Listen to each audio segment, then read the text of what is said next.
Hey guys, driving to a Bible study right now with my little buddy. Say hi. What I want to chat about today was how many bank accounts should you have, and I'll just tell you what I'm doing in my experience. You should definitely have obviously one checking. You need one checking, but really it's the structure of your savings accounts. So I have two savings accounts, one of which is for my emergency fund, which right now is not a fully funded emergency fund because I'm on baby step 2, but I have one for my emergency fund, and then the other savings account I opened is for all my sinking funds. So this is for someone in baby step 2. I don't know if you'd have more check-ins or more savings in the other baby steps. When I get there, we could talk about it. But this helps anybody at any stage when you're doing your sinking funds. So I have a saving account just for my sinking funds. So put it this way. If you have one savings account for your emergency fund, you know what the total amount that's supposed to be in there. So if it's $1,000 because you're on the first couple baby steps, then that's what's supposed to be in there. So when it's not $1,000, it's we got to replenish it. If it's your 3 to 6 months of expenses saved, then whatever that calculation is, I don't know, $20,000, $30,000, whatever that number is, that's what's supposed to be in there. So when you see your emergency fund, that's why I like it separate, and it's supposed to be $30,000 in there, sitting there, literally just for emergencies. Buy a new car if your car breaks down, whatever, something medical, God forbid, but it happens. Once you see that it's not at the number it should be, then what do? You say, alarm, I gotta replenish it. So that's why I like to keep them separate. And then my other savings account that I use for,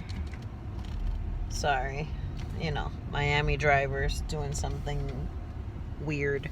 The other savings account that I use for my emergency, for my sinking funds, what I do is and every dollar can tally this up, but I do it separately on my Google Docs. I have a Google Docs, but basically every month, whatever I'm supposed to transfer, like for example, car maintenance is $50 a month that I transfer into my sinking fund. So then I just type it in Google Docs, what do I have in each sinking fund? So sinking fund examples are medical, like to meet your deductible, car maintenance, which is going to happen. I put $50 a month. That's been enough to cover new tires when I needed it, oil changes, and brakes. So basically general car maintenance, $50 a car. If it's not like a super expensive car, that should be good enough.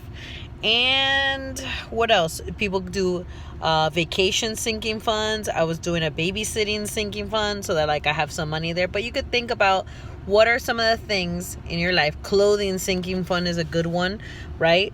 When you need a suit and new shoes and all this for work, you're gonna drop $400, $500, $600 on some clothes.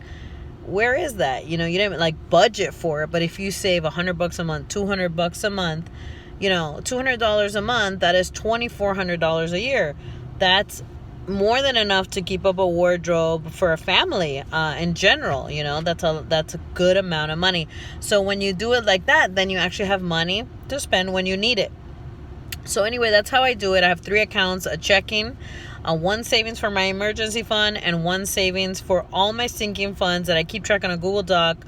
But like I said, if you do it through the sinking fund setting on the Every Dollar app, it should work. And I'll probably transition to that soon. I had issues with it earlier, probably because we were still struggling getting our footing, and I had to use the emergency fund, or maybe I was doing some unorthodox things, quite possibly, that it just became a little bit of a hassle versus a help.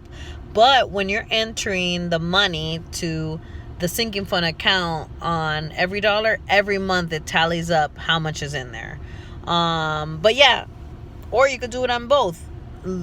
Create a sinking fund on Every Dollar and have a separate Excel file, Google Docs, just to tally up what is in each sinking fund account.